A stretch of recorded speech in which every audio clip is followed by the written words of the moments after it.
غم خار و غم شریکان از موی سر زیادم، اما بر روزی سختی خالیست جای مادر.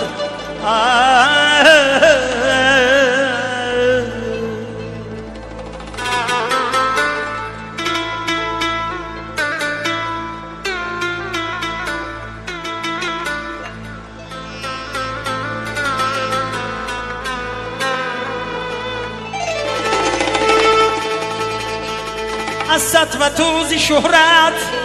گر بر فلک زنم سر، تعظیم میکنم باز در پیش پای مادر،